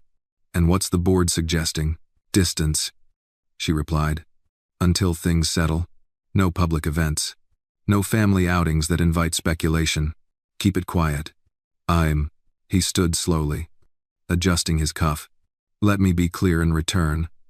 I built this company with transparency, with dignity. I will not treat someone I care about like a liability. Oh, then be prepared for pushback. Day adapted. He didn't flinch. Let them push. It free. That night, as he stood at the stove flipping quesadillas for Chloe and Amara, the smell of garlic and cheese filling the air, he glanced at the two of them laughing over spilled juice and a half-tied braid. They were worth every consequence. Later, after Chloe had gone to bed and the dishes were done, he told Amara. She listened quietly, arms folded, eyes unreadable. I expected it, she said after a while. But it still stings, he replied. She nodded. I've been a scandal to people like them before I ever walked into your life. I have a date sickness. Elliot reached for her hand. You're not a scandal. You're my beginning again. Tensurers, she searched his face. And if this costs you everything you've built? He didn't hesitate. Then I'll build something better. Is to us. For a long time, she said nothing. Then she stepped closer and wrapped her arms around his waist, resting her head against his chest. I won't let you burn your life down for me. You're not the fire. Amara, you're the reason I'd walk through it. Regulations. The next morning, he did something unexpected. He called a press conference. No media blitz. No staged statement. Just Elliot Graves, standing at a podium with the city seal behind him, addressing the whispers himself. I've been fortunate to lead Graves Holdings with integrity and vision, he began. But no legacy is worth protecting if it requires silence when truth demands a voice. He looked out at the crowd of reporters. Amara Dorsey is not just a woman I care about, she's part of my family. She is kind. She is brave. She has taught my daughter to laugh again. And if that offends those invested in my company, then maybe it's time they invest elsewhere. Is not a go, the room murmured. Elliot didn't blink. He continued. This country was built on people daring to love across lines drawn by fear. I won't be part of drawing them again. Not in my business. Not in my home. By the time he walked off stage, his phone buzzed endlessly, half praise, half outrage, but his spine was straight, his heart lighter. When he returned home, Amara was waiting on the porch. Chloe curled up beside her with a book. "I saw it," Amara said. He sat next to her. "I didn't do it to prove anything," he said. "I just couldn't let them rewrite our story." "I can't, Pend." She turned to him. "I love you."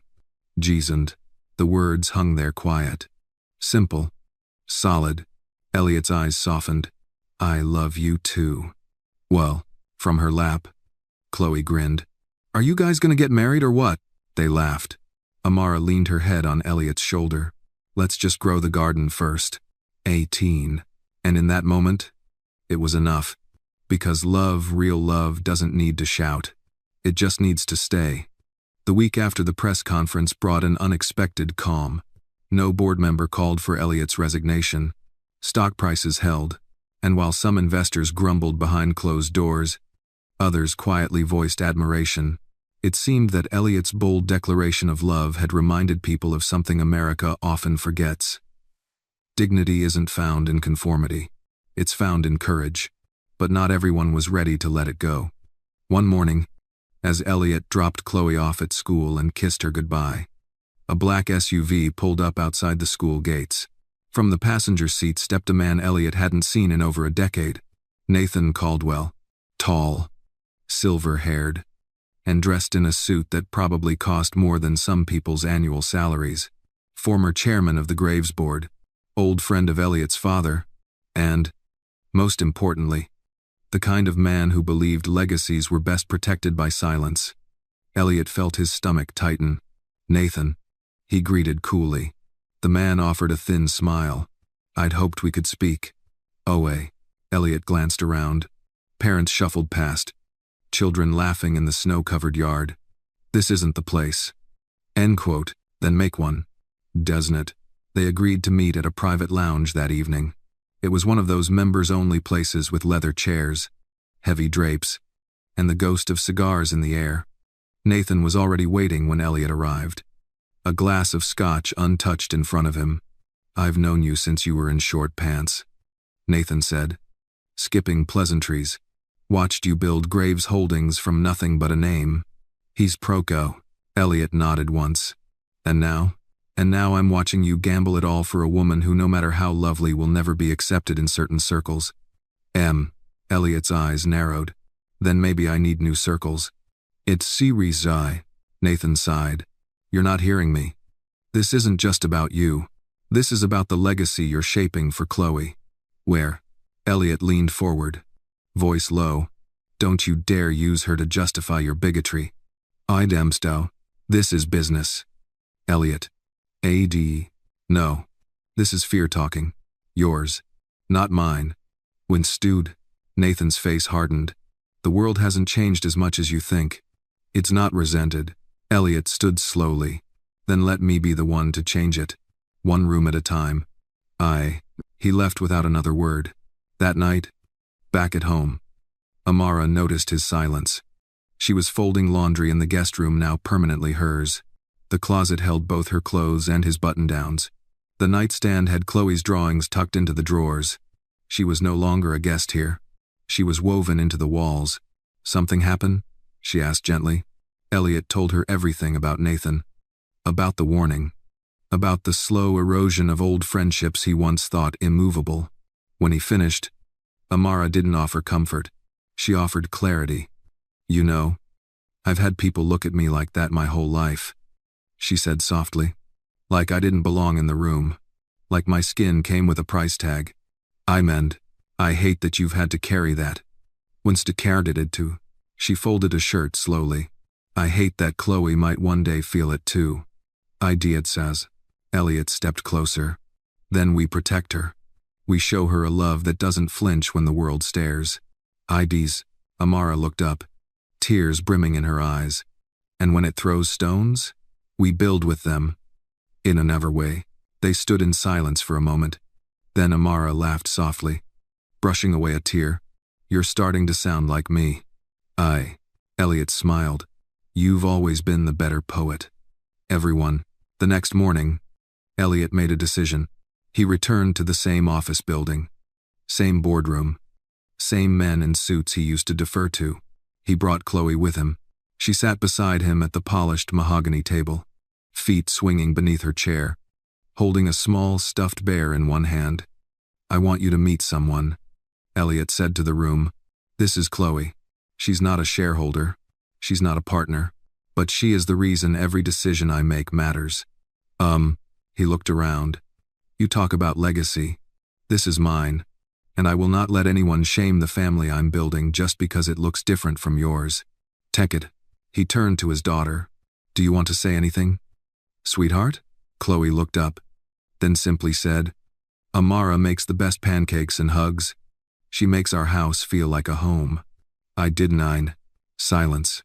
Then one board member, Miranda Walker, smiled. "That's good enough for me." "Right, Al." Elliot took Chloe's hand and walked out. At home that evening, he found Amara in the garden, kneeling beside the first green sprout poking through the thawing ground. "It made it," she whispered. Elliot crouched beside her. "So did we." "Is videoed." She looked at him. "Even if more storms come?" He nodded. "Especially then. I was one." She placed her hand in his. They didn't need grand promises. No fancy rings. No announcements. Just roots in shared soil. And the knowing that love, when planted deep enough, could weather anything. Spring came in soft waves. Mornings began earlier. Now sunlight poured through the windows like a warm invitation, and the scent of fresh earth lingered in the backyard garden, where tulip shoots pushed their way toward sky. Chloe had taken to calling them Amara's flowers. She'd even drawn a label and taped it to a popsicle stick, planting it proudly beside the sprouts. Amara didn't protest. She smiled and let it stay. Inside the house, there was a sense of settling. Rooms that had once echoed with grief now pulsed with laughter. Footfalls, bedtime stories, and sometimes unexpectedly quiet. The kind of quiet that feels full instead of empty. But the past rarely stays buried. That Wednesday, a letter arrived. It wasn't postmarked. No stamp.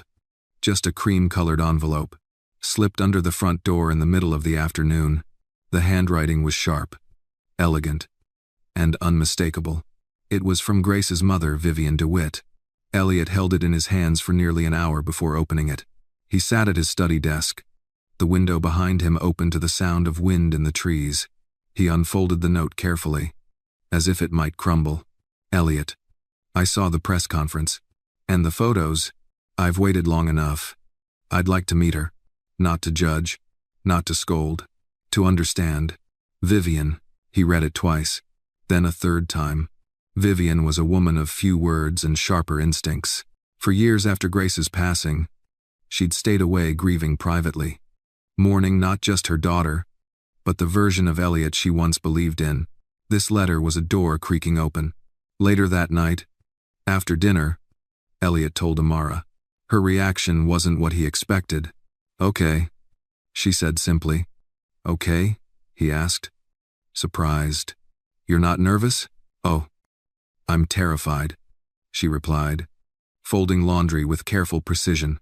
"But if I say no, she'll think I'm hiding, and I don't hide anymore." He sat beside her. "She can be difficult. This is tenser. So can I," Amara said with a small smile.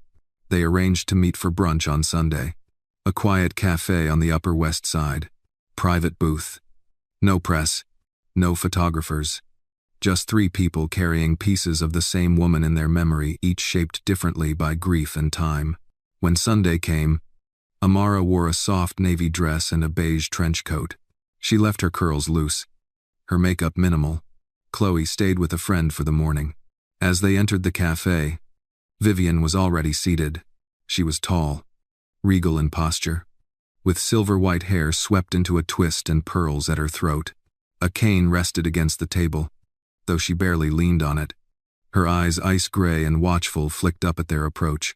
Amara felt the weight of that gaze like a test. Elliot pulled out her chair. "Vivian," he greeted. She nodded. "Elliot." "Miss Dorsey." "Ask Amara," she said gently. extending a hand. Vivian took it. Firm but not cold. "Amara." Then, "It is not." Silence settled briefly between them as the waiter arrived, took their orders, and retreated. Then Vivian spoke. "I was not kind to Grace in the final year of her life." "Was not, Nate?" Elliot looked up sharply. "She was tired." Vivian continued. "Worn down. I thought it was motherhood. Stress. But I didn't ask. I judged. I thought she should smile more. Be more grateful. I didn't know she was sick. Was now there's too, mate." Her voice did not shake, but her fingers trembled slightly as she folded a napkin in her lap. "And when she died, I made her death about me. I was angry. At God. At you. At the world. I refused to see anyone who reminded me that I'd failed to be what she needed. It friend." Amara said nothing. She let the words come. Vivian turned to her. "Then I saw a photo of Chloe smiling again. Beside you. Easter Burkazonster." Amara blinked. "I saw joy in her face I hadn't seen since Grace passed. And it forced me to ask myself, what right do I have to resent the one person who brought my granddaughter back to life?" Amara leaned in slightly. "I don't want to replace Grace." "Nighty wealth. I wouldn't let you," Vivian said, her tone still sharp. "But love doesn't replace it, re-roots. And you've done that." "Isdi." Amara nodded, voice quiet. "She saved me too." They spoke for nearly 2 hours. About Chloe. About Grace's favorite songs. About the smell of her hair after the rain. They cried a little. Laughed gently. When they stood to leave, Vivian surprised them both. She reached into her purse and pulled out a small velvet box. Inside was a locket. Gold. Oval-shaped. Etched with a rose on one side. On the inside, a photo of Grace holding baby Chloe. "I want her to have this when she's ready," Vivian said. "But until then, I want you to hold it, so she remembers this family doesn't just belong to the past." Edith. Amara closed the box, clutching it tightly. "Thank you." "Well," Vivian stepped forward, then paused. "You're stronger than I was," she said. "Don't let this world break you down." "Eat." She turned to Elliot. "And you protect them, not just with your name, with your spine, with his CK. "I will," he said. As they walked out into the spring light, Elliot slipped his hand into Amara's. "I think Grace would have liked that. O's. She would have told us we were crazy." Amara smiled. He chuckled. "And then baked a pie anyway."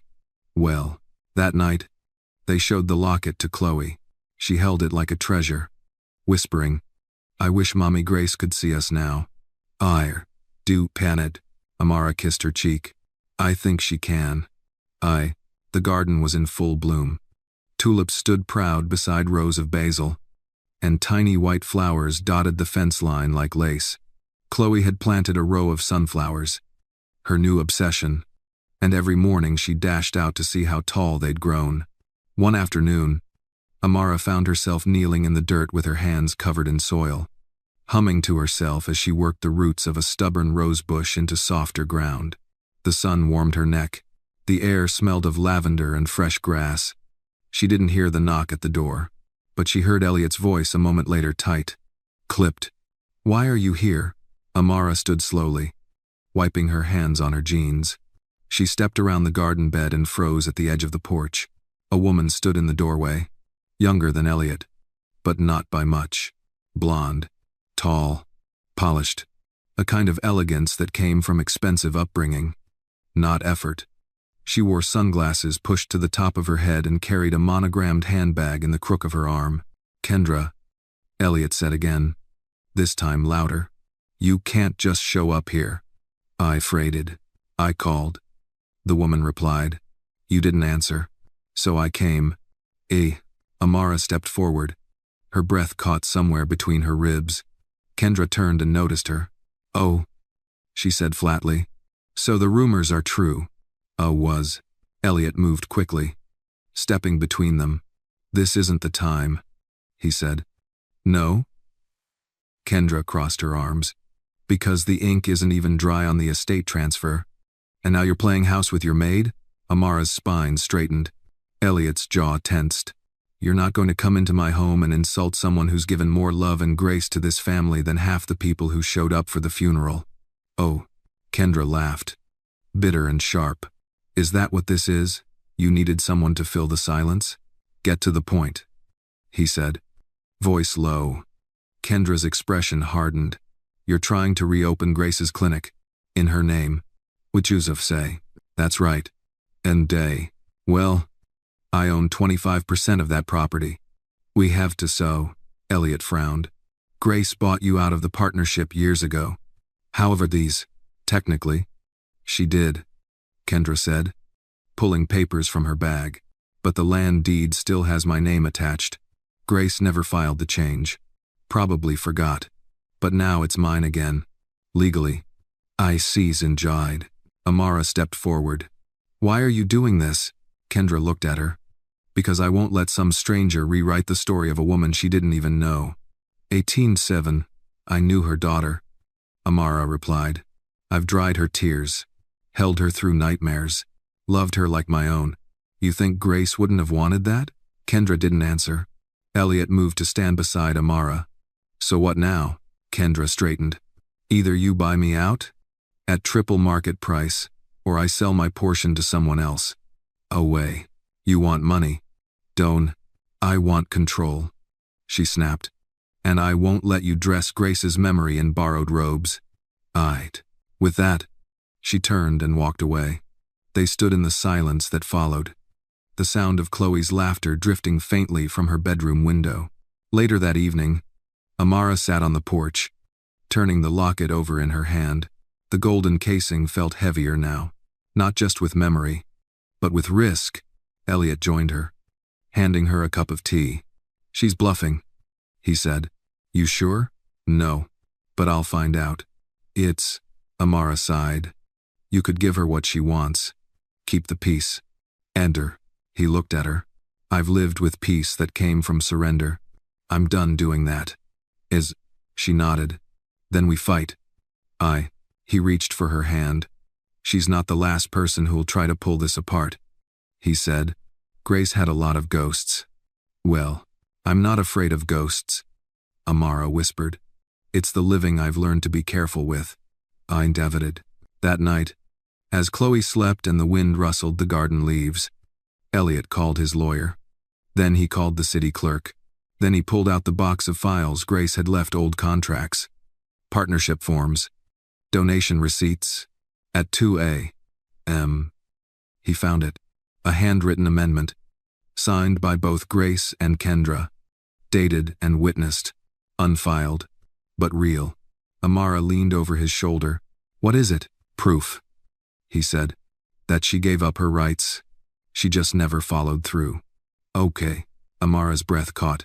Will that be enough? He looked at her, determination in his eyes. It has to be.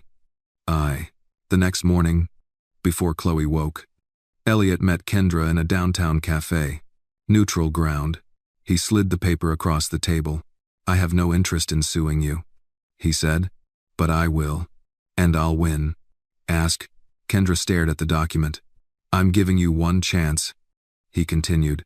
Sign over your portion. At market rate. No games. Man. And if I don't? Elliot leaned forward. Then I make sure your name is printed beside every story about a woman trying to sabotage a clinic named after her dead friend. 10T pastant. Her fingers twitched. He stood. Think about it, he said. You used to believe in something. Kendra, maybe it's not too late to remember. I gutted. He left the cafe without looking back. That evening, a courier arrived at the Graves residence. Inside the envelope, a signed deed transfer. No note, just closure. Elliot walked outside to the garden, where Amara knelt beside Chloe, helping her water the basil. It's ours, he said. Amara looked up, blinking. The clinic? He nodded. Chloe clapped. Can I plant sunflowers there too? Elliot laughed. You can plant a whole jungle if you want. Minus. Amara stood and wrapped her arms around his waist. I'm proud of you. Oh, he kissed her forehead. I'm proud of us. Eyes, because this time, the roots were deep, and no one could pull them out. The morning of the clinic's reopening arrived with a quiet kind of electricity in the air. It had taken months of legal unraveling, renovations, inspections, and dozens of late nights sorting through Grace's old files. But finally, the doors were ready to open again, not as a memorial, but as a beginning. A new brass sign had been mounted on the front brick wall, the Grace Graves Community Wellness Center. Below it, in smaller letters, for every soul who needed a second chance.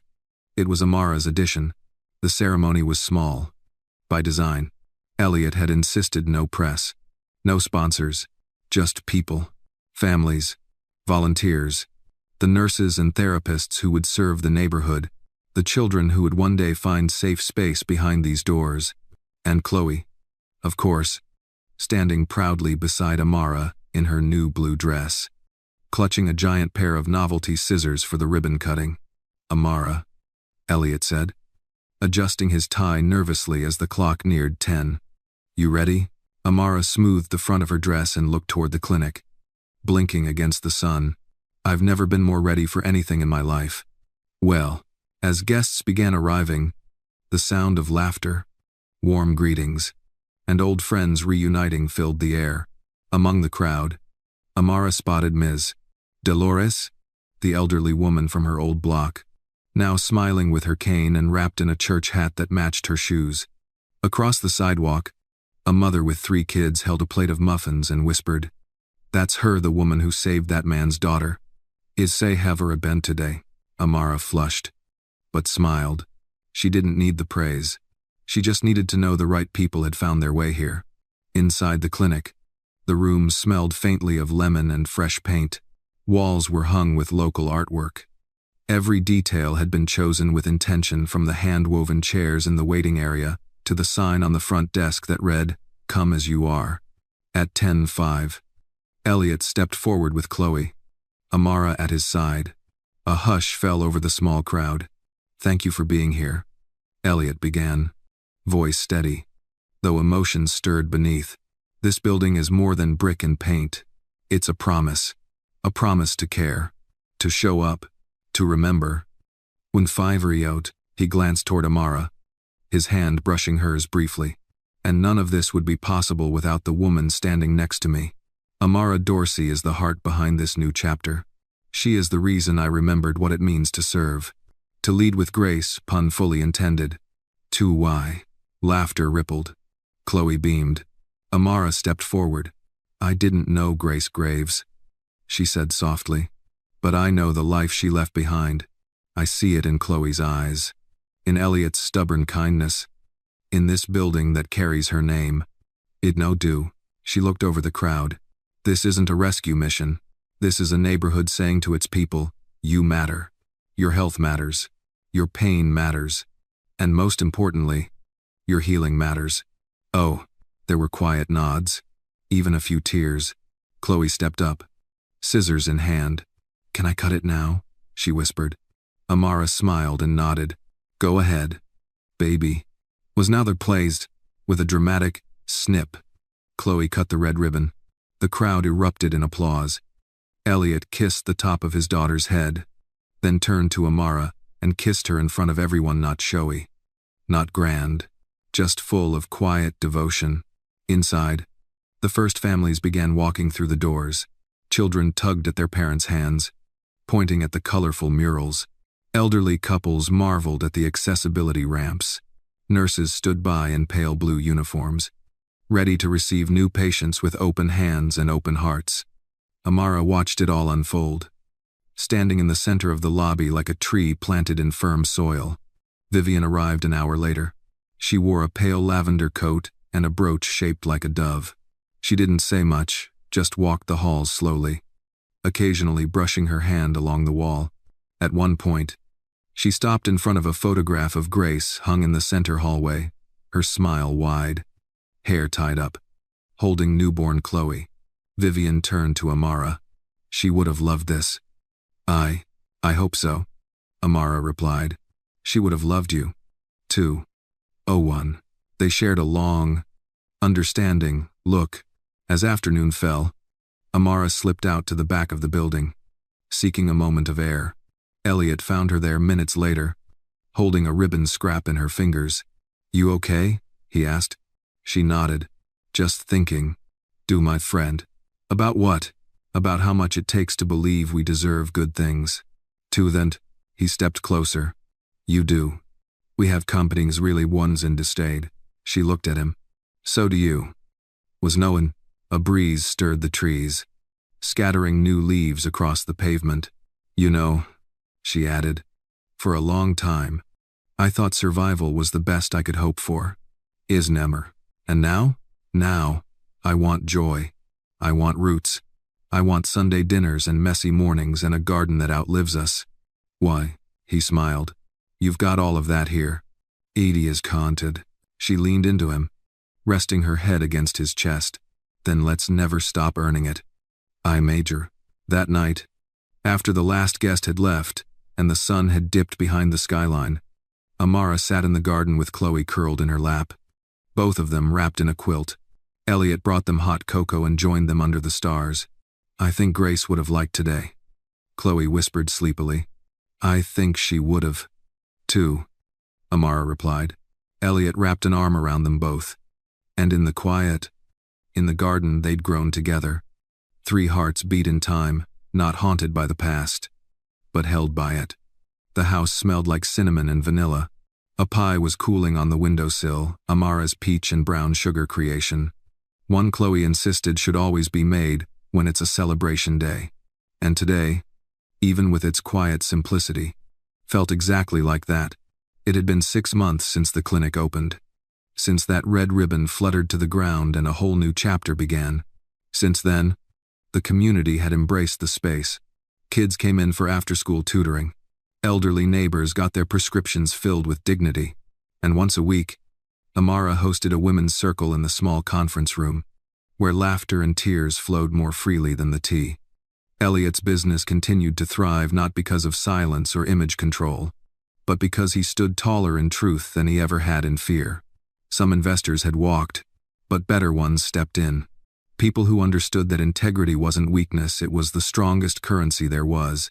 It was early evening, and Amara stood in the living room, holding up a picture frame she had just unpacked from a box she'd left untouched for years. Inside the frame was a photo, her mother, standing outside a run-down Louisiana diner, apron smeared with flour, beaming proudly. Behind her, a hand-painted sign that read, "Open Hearts." Always, Amara smiled, brushed dust off the glass, and found a place for it on the mantel beside Chloe's drawings. Grace's locket, and a clay handprint the size of a biscuit. "What you doing?" Chloe peeked around the corner, cheeks still red from running outside. "Just adding someone important to the room," Amara said. Chloe patted over. "Is that your mommy?" Amara nodded. She was strong, brave, a little too loud sometimes, but she loved with her whole heart. "Is no dough, like you," Chloe whispered. Elliot entered just then. His sleeves rolled, a dish towel slung over his shoulder. "Dinner's ready, girls." "Aye," Chloe grinned. "Can I set the table?" "You can," Elliot said, handing her a stack of napkins. "But no forks under the cushions this time." "Aye, that was one time." They laughed as she darted off to the dining room. Elliot moved beside Amara, watching her as she looked again at the photo. "You've built something," he said softly. "So have you." In his 9, he leaned in, brushing his lips against her temple. "You ready for the next step?" Amara turned. "Which step is that?" He pulled a small velvet box from his pocket. No fanfare, no dramatic speech, just Elliot, heart in hand. "I don't want perfect," he said. "I don't want a big wedding or a parade or anyone's approval but yours. I want this. You, Chloe. Mornings with burnt toast and Sunday gardens and bedtime songs." Reposed. He opened the box. Inside was a simple gold band with a tiny diamond set into the curve, nothing flashy. But it sparkled when the light hit just right. Amara blinked. "Are you proposing in the kitchen? Where else do all the best things happen?" She laughed, tears spilling before she could answer. "Yes," she whispered. 1,000 times. "Yes, I." He slipped the ring onto her finger. and they held each other like time had folded in half just to bring them here. Dinner was slightly overcooked, the pie too sweet. Chloe spilled juice twice, but it was perfect. After dinner, they curled up on the couch. Chloe nestled between them, the dog snoring at their feet, the fire crackling in the hearth. Amara looked around the room, the photo on the mantel, the toys in the corner, the worn sofa that had become their favorite spot. She wasn't just visiting anymore. She was rooted. She was home. And not because someone offered her a roof, but because love real, tested, unwavering had offered her a place to belong. Later that night, as she tucked Chloe into bed, the little girl looked up at her and asked, "Will you be my mommy forever?" Amara swallowed hard. She sat on the edge of the bed and cupped Chloe's face. "I already am. Baby. I always will be." "Is sometime." Chloe threw her arms around her. In that moment, every insult, every eviction, every night she had slept on cold floors or walked through snow with blistered feet, it all melted. It had led her here. When Amara stepped into the hallway, Elliot was waiting, holding 2 mugs of tea. He handed one to her, then raised his in a toast. "To forever," he said. She clinked her mug gently against his. "To finally," she replied. They stood there in the quiet of their home, hearts full, the ghosts of their past finally at peace. Outside, spring gave way to summer, and the garden, rooted in the soil of struggle and watered by love, was in full, unapologetic bloom. This story reminds us that family is not always born, it is built. True love isn't measured by wealth, appearances, or approval from the world, but by the quiet courage to stand beside someone when it's hardest. Amara's journey teaches us that dignity can survive even the harshest winters, and that healing begins not when we are accepted by others, but when we finally accept our worth. In a world that too often judges by skin or status, this is a story of grace, resilience, and the power of choosing love over fear.